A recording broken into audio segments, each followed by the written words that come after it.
महिला आरक्षण बिल लोकसभा से पारित हो गया और महिला आरक्षण बिल को लेकर अब भाजपा जो है ढोल नगाड़े और अपनी वाहवाही लूटने में कोई कसर नहीं छोड़ रही है। वो कह रही है कि पिछले 27 साल से ये बिल पेंडिंग था। अगर जो विपक्षी पार्टियां हैं, कांग्रेस हो, आरजेडी हो, जदयू हो, अगर चाहती कि महिलाओं के लिए सोचती तो ये बिल पहले ही आ जाता और कितने माताओं बहनों जो है वो संसद में प्रवेश कर चुकी होती। इस बात को लेकर हम आपको ये समझाना चाहते हैं कि जिस तरीके से भाजपा अपनी पीठ थपथपा रही है, खुद से अपने मुंह में मिट्टू बन रही है, आप इस बात को समझिए कि 1996 में जब ये बिल आया था उस समय एच डी देवेगौड़ा की सरकार थी। अटल बिहारी वाजपेयी ने भी कोशिश की, मनमोहन सिंह ने राज्यसभा से पास करा दिया, लेकिन ये बिल जो है अभी क्यों आया?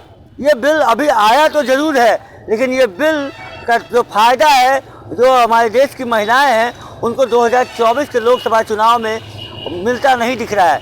क्योंकि कोई भी पारित जब ये होगा तो लोकसभा चुनाव का परिसीमन होता है, किस सीट पे आरक्षित होगा महिला का सीट, उसके लिए जनगणना का भी होना जरूरी है।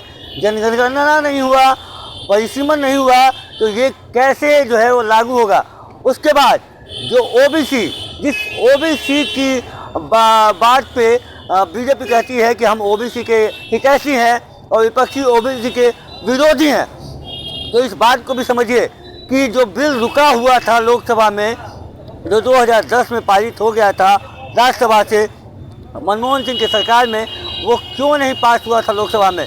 तो ओबीसी आरक्षण की वजह से, यानी ओबीसी महिलाएं जो हैं उनके आरक्षण को के लिए ये बिल रुका हुआ था। लेकिन इस बार जो बिल पास हुआ है इसमें सिर्फ एससी एसटी का ही आरक्षण का प्रावधान है, ओबीसी का नहीं है। तो जो ओबीसी के हितैषी नरेंद्र मोदी कहते हैं और नरेंद्र मोदी खुद को ओबीसी कहते हैं, और बहुत सारे ऐसे नेता हैं जो भाजपा में वो कहते हैं कि मोदी सरनेम को लेकर राहुल गांधी पे कि वो ओबीसी के विरोधी हैं, ओबीसी को उन्होंने गाली दिया है। तो ये कितना बड़ा तमाचा है ओबीसी के ऊपर, ओबीसी महिलाओं के ऊपर। नरेंद्र मोदी जिस ओबीसी कैटेगरी से आते हैं, अपने आप को कहते हैं कि मैं ओबीसी हूँ, वो ओबीसी महिलाओं को इस बिल में जगह क्यों नहीं दिया?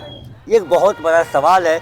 और ओबीसी वोटरों, ओबीसी महिलाएं वोटर, ये जितने भी वोटर हैं, ये आने वाले लोकसभा चुनाव में मोदी और भाजपा को ज़रूर बताने का काम करें कि हमारा क्या अस्तित्व है इस देश के जो जनसंख्या है उसमें, और हमारी क्या भागीदारी होनी चाहिए और इस लोकसभा के मंदिर में, इस संविधान के जो मंदिर में, वहाँ पे मेरा क्या हक है, वो उसका एहसास ज़रूर हर सरकार को कराए, चाहे वो कांग्रेस हो चाहे वो भाजपा हो। क्योंकि अगर आरक्षण एससी एसटी को है तो आरक्षण ओबीसी महिलाओं को क्यों नहीं होना चाहिए था?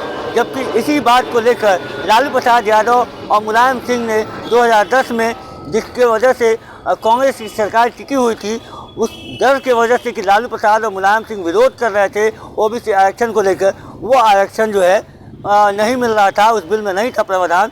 बिल को फिर से चेंज करके प्रावधान करने की बात, लाने की बात हो रही थी, लेकिन ऐसा कांग्रेस ने किया नहीं। वो बिल पारित लोकसभा में नहीं कर पाई क्योंकि उनको सत्ता जाने का डर था। लेकिन मोदी को यहाँ सत्ता जाने का डर नहीं था और मोदी अपने आप का पीठ थपथपा रही है कि उन्होंने देश के महिलाओं को जो है वो एक हक दिया है। उनकी आरक्षण जो बाबा साहब अम्बेडकर ने नहीं दिया वो अब ये कर रहे हैं। तो ये अब ओबीसी को क्यों नहीं ला रहे हैं? उसमें ओबीसी को क्यों नहीं लाया गया? ये जो बड़ा खेल है, इस खेल को ओबीसी वोटर समझे और ये समझना बहुत ज़रूरी है। क्योंकि आपके साथ ये विश्वासघात हुआ है, आपके साथ कहीं ना कहीं छल हुआ है। क्योंकि ओबीसी का हक बनता था कि इसमें उनकी सहभागी हो, क्योंकि ओबीसी का जो जिस तरीके से जो जितनी भी जातियां हैं, इसमें लगभग 2600 के करीब इसमें जातियां हैं पूरे देश में, उनको इसमें नहीं आरक्षण दिया गया है। जो शिक्षा के तौर पे, सामाजिक तौर पे पिछड़े हुए थे, वो उनको ये आरक्षण इस महिला बिल में नहीं दिया गया। ये एक बहुत बड़ा खेल है और बहुत बड़ा मजाक। और ओबीसी को ये बताया गया है कि आपका जो अधिकार है वो इसमें नहीं है, हम आपको इसमें आरक्षण नहीं देंगे। यानी कोटा के अंदर कोटा बीजेपी नहीं दी है और ये बीजेपी का सबसे बड़ा भूल हो सकता है 2024 के लोकसभा चुनाव में। जो ओबीसी की महिलाएं हैं, ओबीसी की जो महिलाएं वोटर हैं, वो इनको बताएंगी कि उनका हक नहीं देने के कारण उनकी सरकार पे कितना बड़ा असर पड़ेगा। हो सके तो इसके वजह से उनकी सरकार भी जा सकती है। हम और भी ऐसे खबरों से आपको रूबरू कराते रहेंगे। आप देख रहे हैं प्रेस जागरण और मैं हूं कुंदन। धन्यवाद।